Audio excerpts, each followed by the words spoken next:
Remember when the video game industry wasn't the massive money-making market that it is today?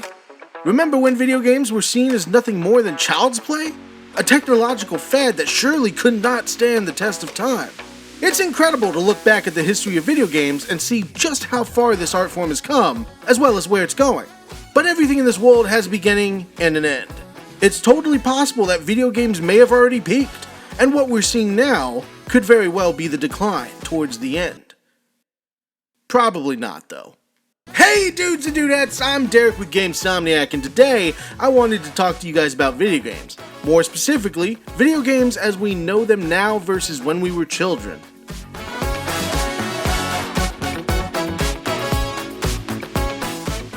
So this is something that I think about a lot, especially when I'm asked the question, what's your favorite video game? What's the best video game console? Or what's the best video game era? See, I firmly believe that the answer to these questions are purely subjective, because the ultimate deciding factor is in fact the person that you're asking. We all experience and perceive things such as art, film, music, etc. differently. It's the same reason why people swear that Resident Evil 2 is the ultimate survival horror experience and the best Resident Evil game of the original trilogy. And then there's me, an intellectual, who knows that that title truly belongs to Resident Evil 3 Nemesis. But see, the difference in those opinions lies in the experiences we had playing those games. I played the Resident Evil series backwards, starting with Part 3. So for me, that was my first experience with the series, and I loved it. I know it's the same for a lot of the people that played Resident Evil 2 first. Like they say, a first impression is a lasting impression. But that brings me to my next point. What kind of impression are we getting from video games today? No Man's Sky, Cyberpunk 2077, hell, let's not forget video games' latest melanoma, The Day Before.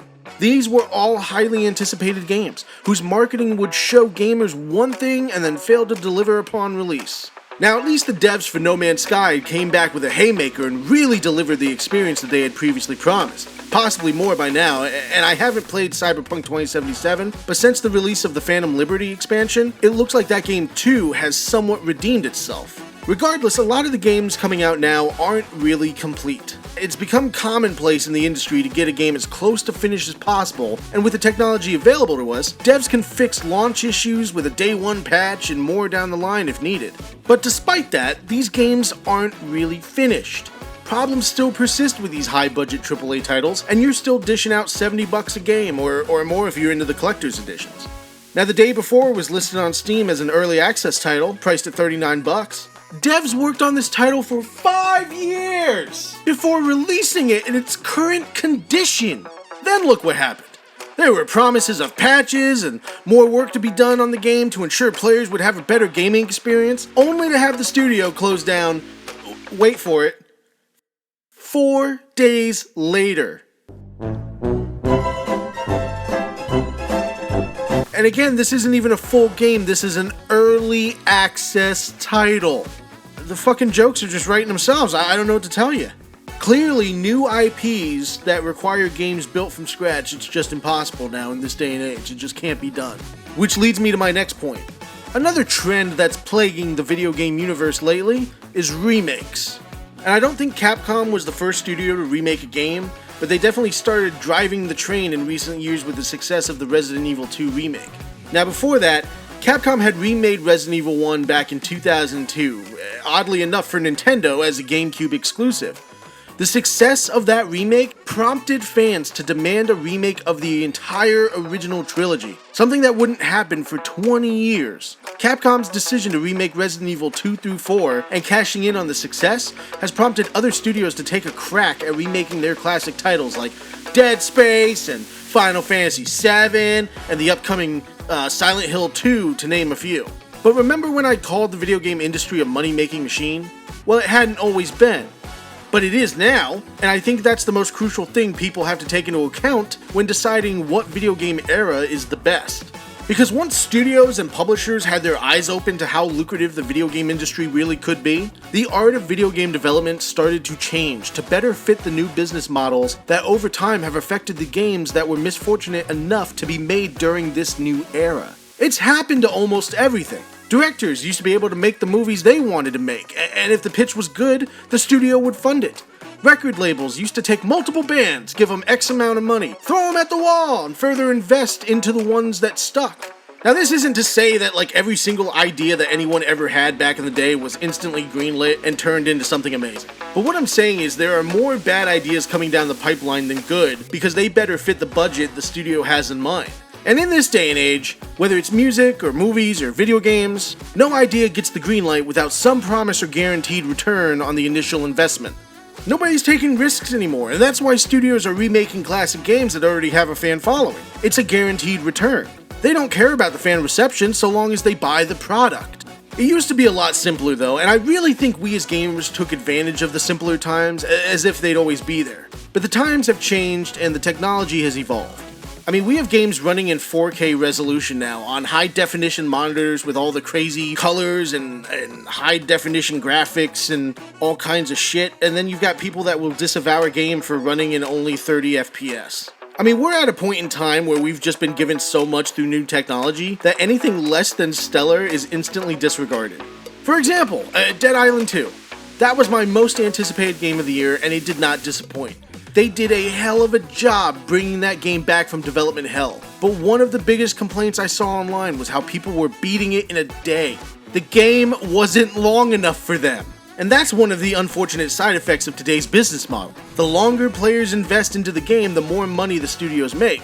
Rage 2 came out in 2019, another phenomenal FPS game that everyone shits on for no reason. I still haven't beaten the game. I'm still playing from when I started my campaign back in 2019. People are literally going through games like Johnny 5 reads through books. And if the game doesn't last 80 hours at minimum, then it's complete shit. I, for one, am completely sick of games that take longer than 3 hours to complete. To get an S rank in the original Resident Evil 2, you had to beat the game in less than 3 hours and 30 minutes on your first run. The consumer has changed, just like the industry has changed. The consumer demands more from the product while the studios demand less of the product to be given to the consumer for more money. Personally, I think this is a terrible time for gaming. Yeah, the games look great, but the performance is lacking. And it always will so long as devs can push out half-baked products that have to rely on patches to work somewhat properly. And like I said, we still had our fair share of bad games back in the day, but a bad game on the PS2 didn't necessarily mean it was unplayable. That's what games are now, totally unplayable without patches and updates. I can't even think of a commercial blockbuster AAA title that doesn't have somewhat of a patch or a workaround here and there. Like, they all have them. The base game always has some kind of an issue. There's always been day one patches for most of these games that come out now. By all means, anyone in the comments section, if you guys can think of a game, a high budget AAA title that was so phenomenal that it can stand on its own without a patch, without a day one patch or any kind of glitch workarounds, please fucking tell me in the comments below because I'm really curious. I really don't think they exist. I really don't think those games exist anymore. Meanwhile, look at Tony Hawk's American Wasteland, or Halo, or Burnout 2 Point of Impact, or Luigi's Mansion. These games and more made it through development and kicked ass the first time around. Not a patch in sight. And just to clarify, I'm not anti-patch or anything. Like I said, even the great games of this generation and last have received patches. That's not my problem. My problem is, without a hard deadline and no ability to fix the game after the fact, it's easier to cut corners, release unfinished projects, and then just plan to fix it all in a patch down the line some other time later this week. It sets the precedent that quality can take a backseat so long as it can be fixed in the long run, and for games like Cyberpunk 2077, No Man's Sky, that's exactly what happened. However, I know people that still won't touch No Man's Sky, all because of that first impression. I mean, to me it's kind of a silly hill to die on. I mean, if the game came back and did what it promised, I know I would play it, but sadly that's the reality now. A lot of these people are giving devs one shot, and honestly, for the price we're paying for these new games, it's not unreasonable. There's also the price of an online subscription, which we didn't have to pay until the 8th generation of console gaming. Not to mention every little thing outside of the base game is now considered downloadable content. And don't get me wrong, back in the 90s we had expansion packs for most computer games that could cost just as much as the base game itself depending. However, if the game you're playing in today's time has cosmetic DLC like, I don't know, Killing Floor 2, you can easily double what you'd spend on an expansion pack back in the day. So which era of gaming is the best?